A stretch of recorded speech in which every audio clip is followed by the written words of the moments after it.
391장입니다.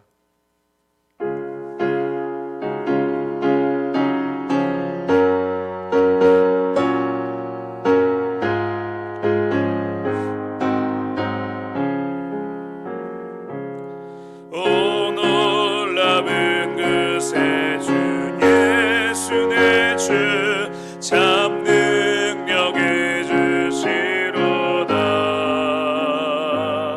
금바위 밑 안전한 그곳으로 내 영혼을 숨기시네.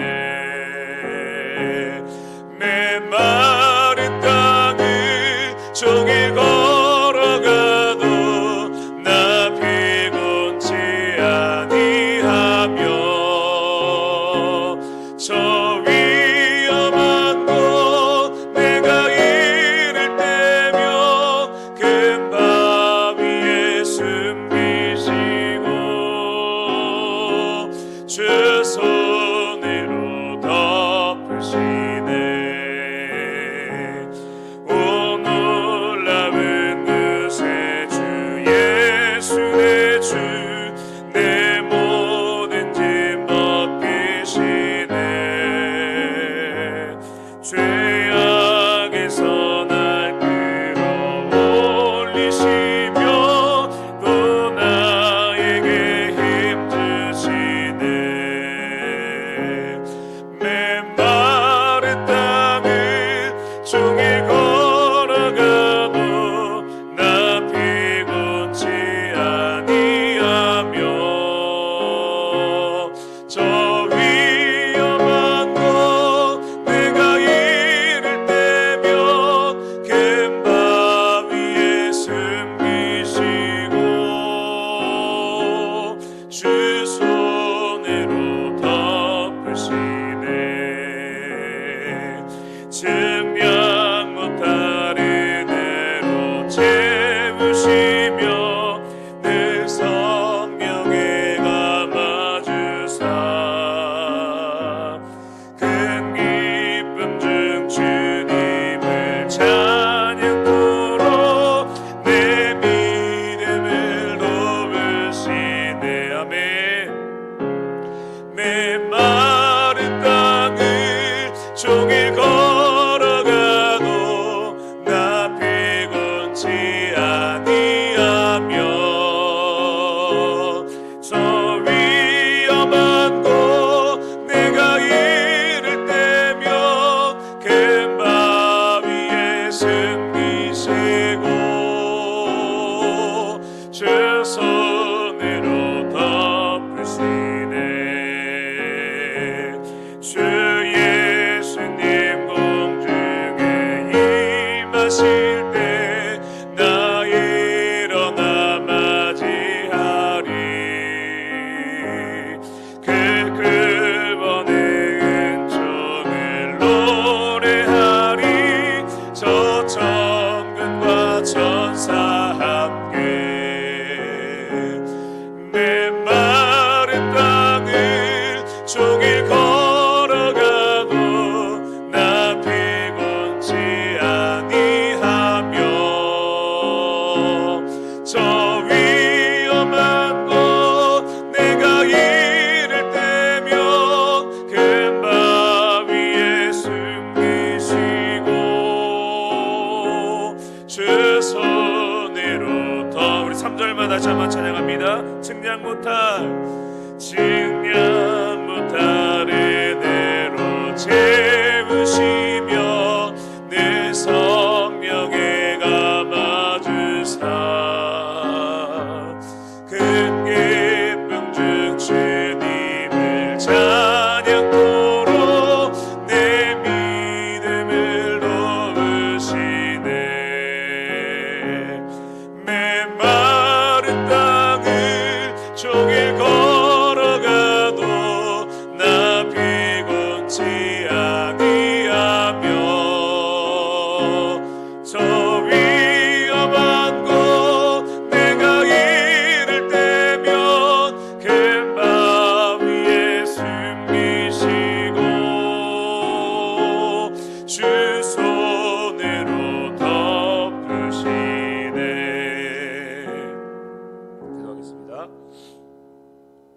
언제나 주의 사랑과 은혜로 우리를 보호하여 주시고 또 인생의 위기 가운데서도 또 고통과 신음 가운데서도 우리에게 은혜와 사랑으로 그 모든 것을 이기고 극복하게 하신 하나님, 오늘도 우리의 발걸음을 이렇게 예배의 자리로 인도하여 주셔서 감사합니다.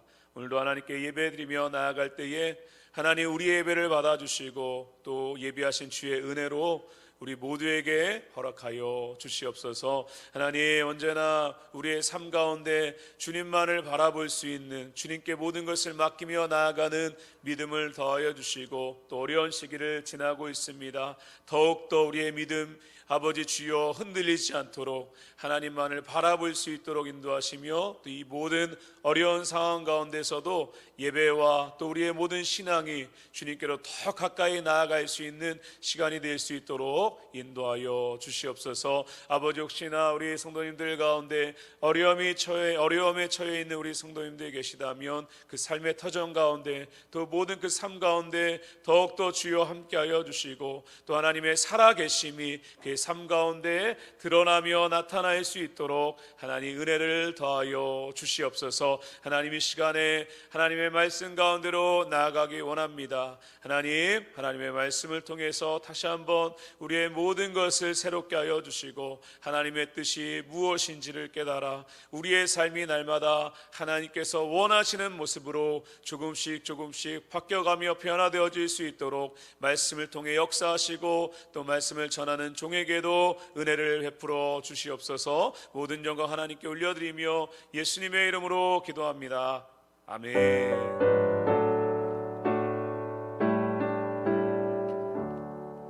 오늘 우리에게 주시는 하나님의 말씀은 로마서 1장 1절부터 6절까지의 말씀을 보겠습니다.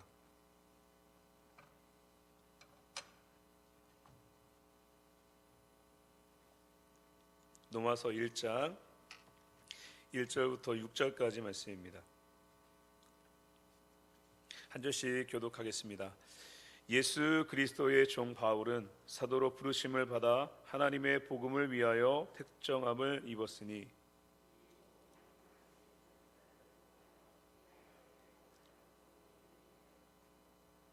그의 아들에 관하여 말하면 육신으로는 다윗의 혈통에서 나셨고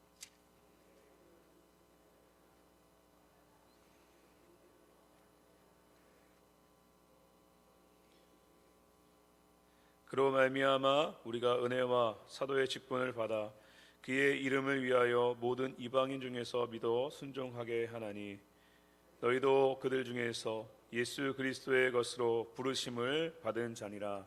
아멘. 이곳에 우리 나오신 성도님들이 저보다 다 연세가 많으시니까 죄송합니다. 인생을 말하기가 참 그렇지만 인생에 대해서 젊은 목회자가 인생이 어떻게 표현해 볼까 했을 때 물음표가 아닐까 이렇게 생각을 해보았습니다. 왜냐하면 우리는 매일매일 새로운 길을 한 번도 걸어가지 못했던 길을 계속해서 걸어가고 있기 때문에 물음표라고 생각을 합니다. 물론 우리의 구원의 길은 한 가지이기 때문에 구원은 언제나 흔들림이 없지만 인생의 길은 끊임없이 선택하고 또 선택해야 합니다. 길이 한 개가 아니기 때문에 우리는 날마다 어떨 때 혼란을 겪기도 하고 때로는 방황이 될 때도 있고 참 어려움을 느낄 때가 사실 많이 있습니다. 우리의 인생의 길에는 이정표가 없습니다. 이 이정표가 없는 길에서 과연 우리는 무엇을 선택해야 될까? 어느 길을 가야 할까? 이것에 직면하게 되어지는데 이 길을 결정함에 있어서 너무나 중요한 큰 영향을 미치는 것이 무엇이냐면 나에 대한 존재이죠. 나는 누구인가? 그리고 나는 무엇을 위해 살아가야 하는가? 이것을 우리가 분명하게 아는 것이 중요한 이유는 이것이 우리가 무엇을 선택할 때에 끊임없이 작용하기 때문에 그렇습니다. 그래서 우리는 믿는 자들이잖아요. 우리는 성도들인데 이것이 우리에게 있어서 정말 큰 영향력을 미칩니다. 믿음이 무엇일까요? 많은 것이 믿음하면 많은 것을 내포하고 있지만 그 믿음 중에 정말 가장 기본되어지는 것이 무엇이냐면 모든 것이 하나님에서부터 시작되어진다라는 거예요. 그러니까 우리도 마찬가지고 이 세상도 그랬고 우리의 삶도 마찬가지입니다. 모든 것이 믿음이란 하나님에서부터 출발하는 겁니다. 그렇기 때문에 그리스도인들은 무엇을 이해하는 것이 중요하냐면 하나님 앞에 나란 존재가 어떤 존재인가, 하나님께서 오늘 말씀에도 언급되어 있지만 무엇을 위해서 나를 부르셨는가, 이것을 이해하는 것이 너무나 중요할 수밖에 없습니다. 왜냐하면 끊임없이 우리는 선택해야 되기 때문에 그렇습니다. 우리는 하나님 앞에 어떤 존재일까요? 우리가 한번 생각해 봤으면 좋겠는데 오늘 사도 바울은요 그것을 고백하면서 로마서를 시작하고 있어요. 1장 1절을 보면 사도 바울이 이렇게 고백을 하고 있어요. 예수 그리스도의 종 바울은 사도로 부르심을 받아 하나님의 복음을 위하여 택정함을 입었으니라고 말씀을 합니다. 가장 먼저 이것을 언급을 하고 시작한 이유가 무엇입니까? 이것이 앞으로 나아가야 할 방향, 그리고 이 사도 바울이 계속해서 어떠한 모습으로 사역을 방향을 향해 나아가야 되는가는 여기에서 출발했기 때문이에요. 여기서부터 출발했기 때문에 바울은 이것을 먼저 언급을 하고 시작을 하고 있습니다. 뭐라고 언급을 하냐면 나는 예수 그리스도의 종이다 이렇게 언급을 해요. 이 종이라는 개념, 사실 이 종이라는 개념은요 사람이 중심이 되어진 이 시대에는 부딪히는 개념입니다. 그렇죠.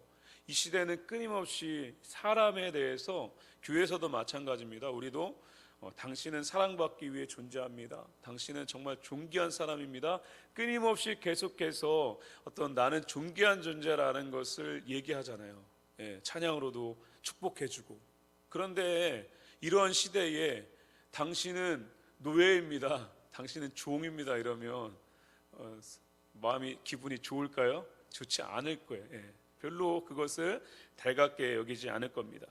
그런데 바울은 왜 자신을 예수 그리스도의 종이다 이렇게 표현을 할까요? 종은 어떤 존재입니까?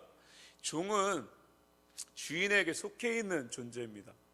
그래서 어떤 나의 의지대로 움직이는 것이 아니고 날마다 주인의 뜻대로 움직여야 돼요. 그리고 생명까지도 다 주인의 손에 있습니다. 그게 종입니다. 그러면 사도 바울이 하나님에 대해서 잘못 이해하고 있는 것일까? 내가 이해하는 것과는 다른 것인가? 왜냐하면 우리는 하나님의 자녀라고 끊임없이 말씀을 통해서 또 성경에서도 증거하고 있기 때문에, 그러면 사도 바울은 하나님을 이해할 때에 좀 잘못 이해하고 있는 것은 아닐까라는 생각이 들 수 있는데, 왜냐하면 종과 자녀는 정말 극명한 차이잖아요. 자녀와 종은. 그런데 이 두 가지는요 사실 다 맞습니다. 한쪽 이 종이라는 표현도 성경에 보면 등장하고 있고 자녀라는 표현도 계속해서 등장을 하고 있습니다. 이 표현은 다 맞아요. 그런데 어떠한 것을 중심으로 얘기하는가를 보는 것이 중요합니다. 우리가 자녀가 되었다라는 의미는요 우리가 정말 큰 권세를 가졌다라는 의미예요. 가장 큰 권세는 뭡니까? 부모에게 자녀가 유산을 상속받는 것처럼 하나님의 자녀가 되었다라는 것은 우리에게 정말 큰 권세가 있죠. 하나님의 나라를 유업으로 이을 자가 된, 그 나라를 상속받게 된 아주 귀한 존재가 되었다는 의미예요. 그래서 우리는 이제는 죽음에 이르는 자가 아니라 영원한 생명을 얻은 자가 되었고 하나님의 나라가 우리 가운데 약속되었습니다. 그래서 우리는 하나님의 자녀예요. 이 자녀의 개념. 그래서 우리는 하나님의, 우리 아버지 되신 하나님 아래서 모든 것을 누리며 자유한 존재입니다. 그럼 종은 어떤 개념일까? 이 종은요 사도 바울이 하나님께서 나를 종으로 부르셨다라고 보기보다는 스스로 자신을 하나님 앞에 종되기를 자처했다라고 보는 것이 더 좋을 것 같습니다. 종이라는 의미는요 소유에 관한 거예요. 오늘 말씀을 보면 사도 바울이 분명하게 언급하고 있는 게 뭐냐면 나는 하나님의 소유가 되었다라는 의미예요. 종은 주인에게 속한 존재가 되었듯이 자신도 이제는 나는 하나님께 속한 하나님의 소유가 된 존재이다라는 어떤 강한 의미를 이 종이라는 개념을 통해서 설명을 하고 있습니다. 종이 주인에 속하여 주인의 뜻대로 살아가는 것처럼 나는 예수 그리스도께 속하여 예수님의 뜻대로 살아가겠다라고 스스로 그는 하나님 앞에 다짐하는 거예요. 고백하고 있는 겁니다. 그가 그리스도의 종을 자처한 이유가 무엇인가? 5절을 보면 이렇게 그가 고백을 하고 있습니다. 5절을 보면 그로 말미암아 우리가 은혜와 사도의 직분을 받아 그의 이름을 위하여 이렇게 말씀을 하는데 여기에 우리의 어떤 초점이 어디에 있냐? 우리는 뭐 사도의 직분을 받았다, 그의 이름을 위하여 산다, 이것도 중요한데 그 앞에 무엇이 수식하고 있냐면 그로 말미암아 우리가 은혜와가 먼저 나오고 있죠. 은혜에 대해서 사도 바울은 먼저 언급을 하고 있습니다. 다른 것이 아니고 나는 예수 그리스도의 은혜를 받았기 때문이다. 그래서 나는 예수 그리스도의 종이 되기를 자처한다.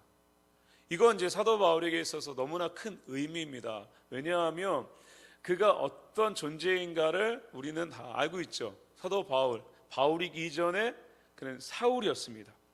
바울이 어떠한 은혜를 받았는지에 대해서 갈라디아서에서 바울은 분명하게 표현을 하고 있습니다. 갈라디아서 1장 13절부터 16절을 보면 자신이 받은 은혜를 설명을 하고 있는데 한번 보실까요? 갈라디아서 1장 13절부터 16절 말씀 같이 한번 읽어보겠습니다. 시작. 내가 이전에 유대교회에 있을 때에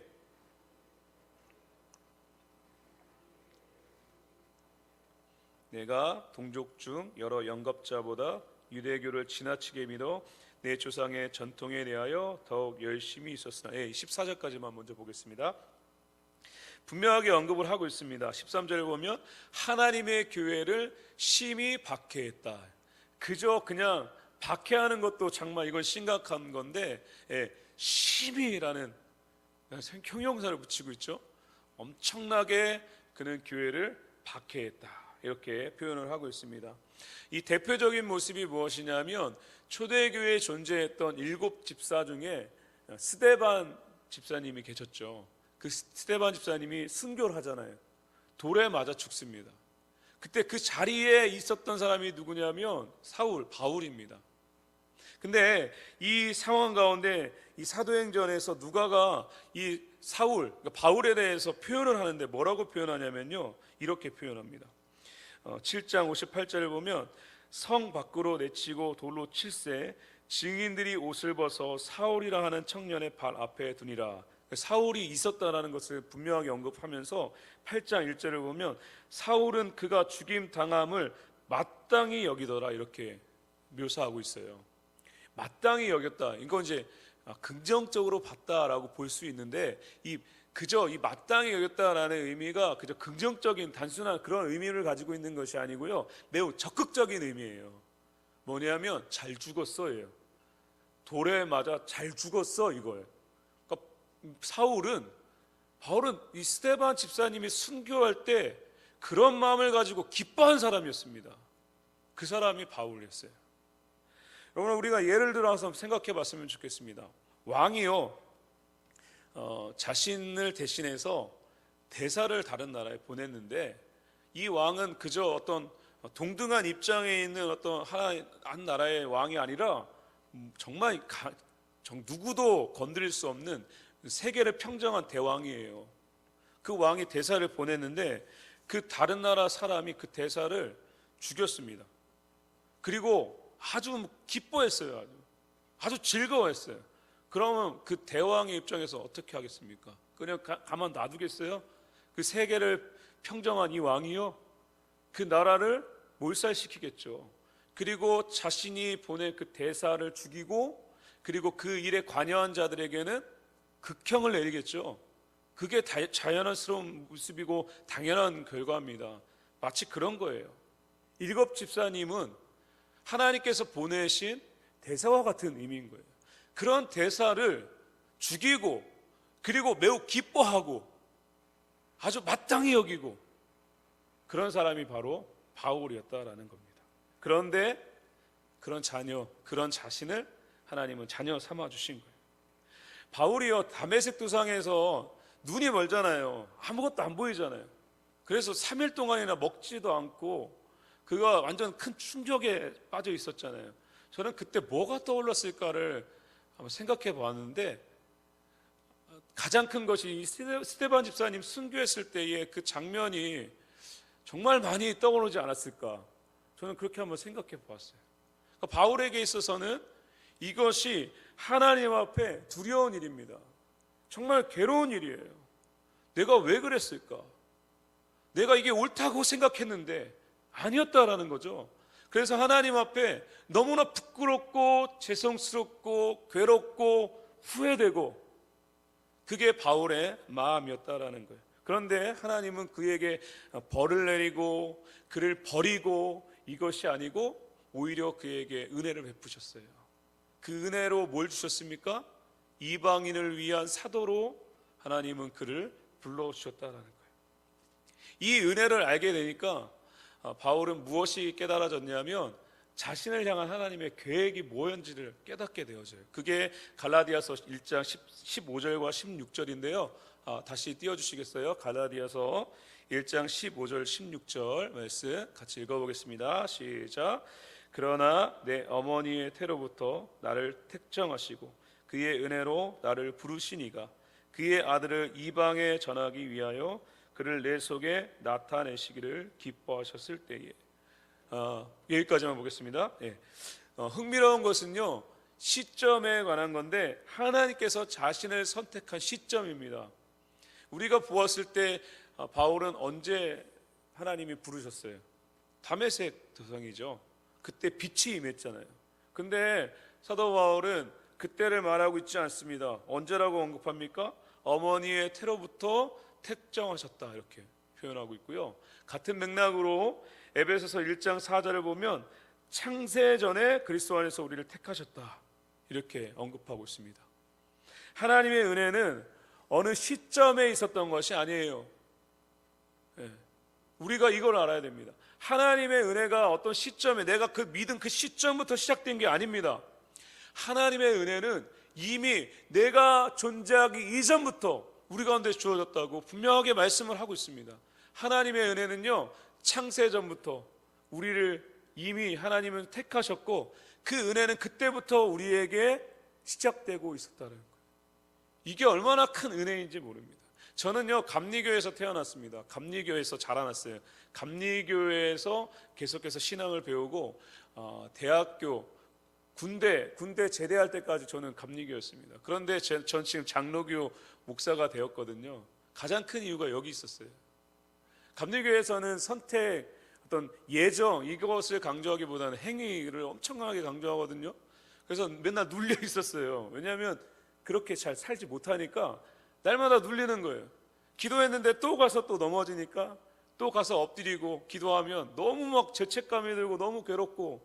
근데 장로교에 대한, 이 장로교에서 언급하고 있는 이 선택하심, 창세전부터 선택하셨다는 이 은혜가 얼마나 저에게 큰지, 그래서 저는 이 장로교회 목사가 됐습니다. 이 얼마나 우리에게 큰 은혜인지 모릅니다. 예수님께서 우리를 선택했을 때, 여러분, 내가 예수님을 믿은 것이 아니에요. 창세전부터 이미 우리 가운데 흐르고 있었던 하나님의 그 은혜가 우리를 부르신 거예요. 그리고 우리로 하여금 하나님께 나올 수 있게 만든 겁니다. 우리가 하나님 앞에 한 것이 그렇기 때문에 아무것도 없습니다. 하나님이 전적으로 우리를 불러주신 거예요. 우리는 그렇지만 하나님, 바울처럼 하나님 앞에 박해를 하고 그런 삶을 살지 않았지만 우리 존재가 어떤 존재입니까? 그것을 돌아보면 하나님이 우리를 부르신 것이 얼마나 큰 은혜인지 몰라요. 바울은 로마서 3장 10절부터 18절에서 인간이 어떤 존재인가에 대해서도 쭉 열거를 합니다. 이것을 보면 결국 내가 어떤 존재인가는 분명하게 드러나거든요. 이 부분도 한번 같이 보겠습니다. 아마 많이 보셨던 말씀일 거예요. 로마서 3장 10절부터 18절까지 말씀 같이 한번 이것도 읽도록 하겠습니다. 기록된 바 의인은 없나니 하나도 없으며 깨닫는 자도 없고 하나님을 찾는 자도 없고 다 치우쳐 함께 무익하게 되고 선을 행하는 자는 없나니 하나도 없도다. 그들의 목구멍은 열린 무덤이요 그 혀로는 속임을 일삼으며 그 입술에는 독사의 독이 있고 그 입에는 저주와 악독이 가득하고 그 발은 피 흘리는데 빠른지라 파멸과 고생이 그 길에 있어 평강의 길을 알지 못하였고 그들의 눈앞에 하나님을 두려워함이 없느니라 함과 같으니라. 아멘. 우리의 존재는 바로 이러한 존재였어요. 그러니까 제가 서두에 언급드린 길에 대해서도 분명히 표현하고 있죠. 16절, 17절 보면 파멸과 고생이 그 길에 있어 평강의 길을 알지 못하였고, 분명히 길이 있는데, 분명히 길이 여러 가지 있는데 날마다 뭘 선택하냐면 파멸과 고생의 길을 선택하는 거예요. 그게 우리입니다. 날마다 입만 열면 남을 속이고 말로 사람을 죽이고 내가 살기 위해 다른 사람에게 해를 가하고, 그게 인간의 모습이라는 거예요. 나는 그렇지 않습니까? 나는 이 말씀에 해당되지 않습니까?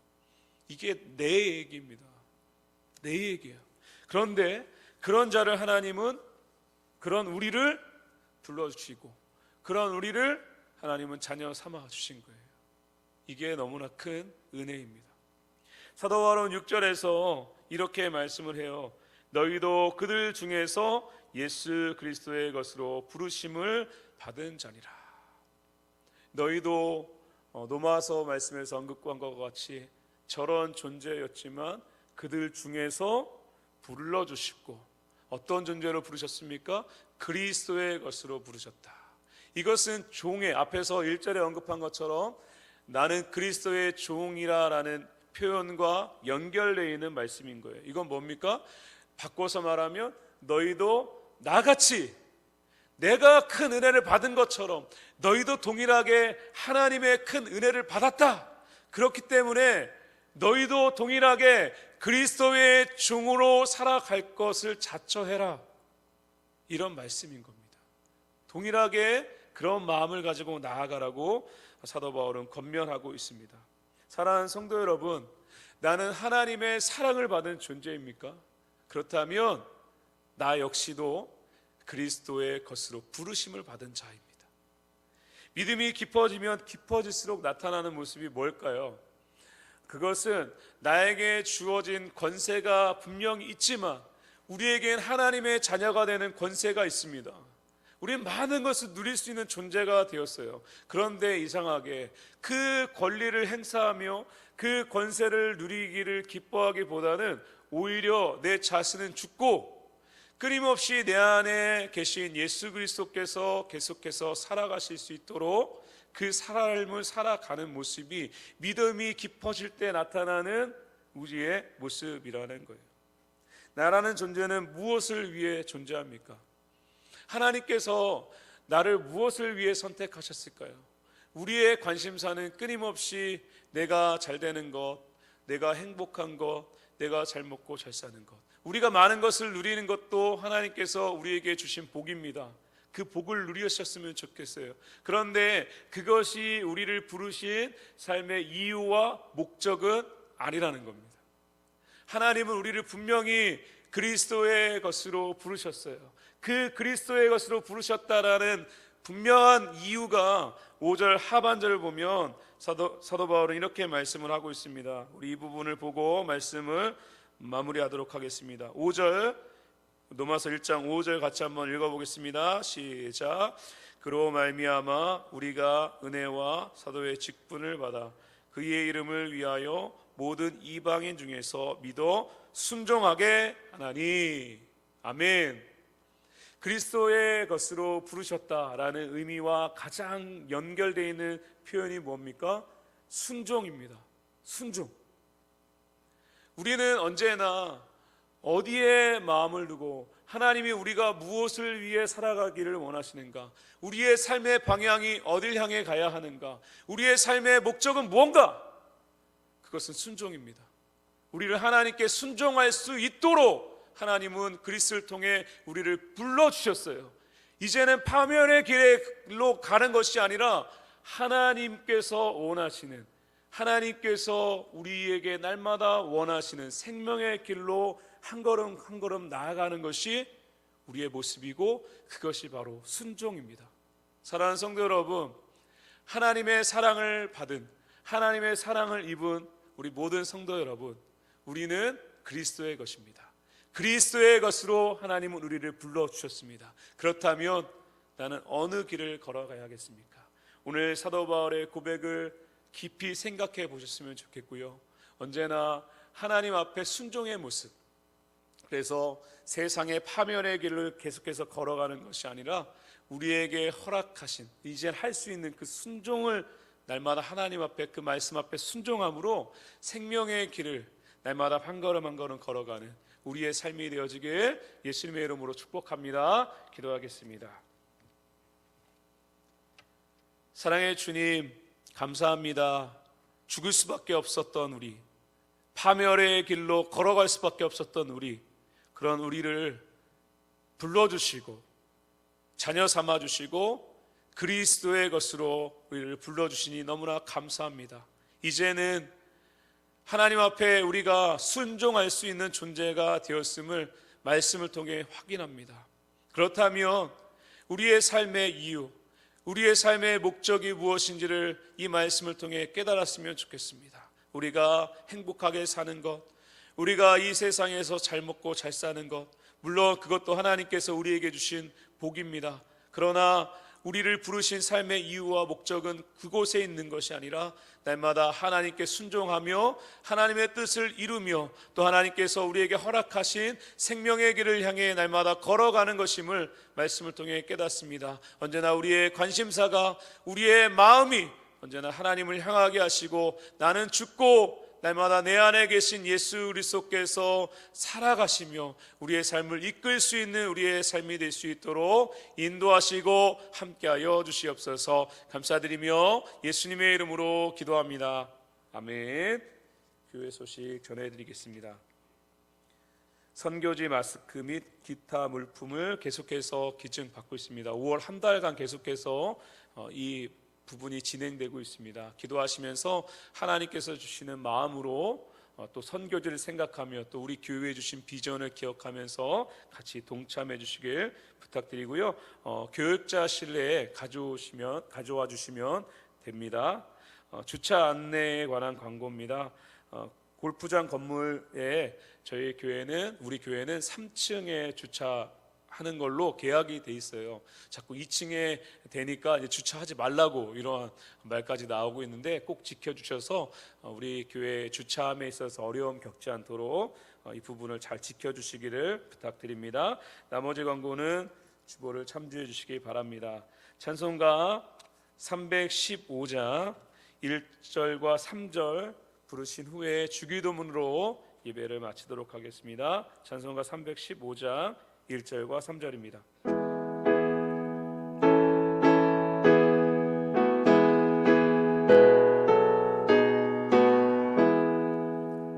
내 주 되신 주를 참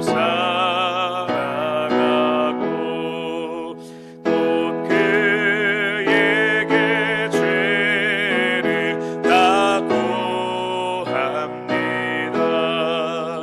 그는 은혜를 주신 내 예수시니 이전보다 더욱 사랑합니다. 내 평생에 힘쓸 그 큰 의무는 주 예수의 덕을 느끼림이라. 숨질 때에까지 내 할 말씀은 이전보다 더욱 사랑합니다.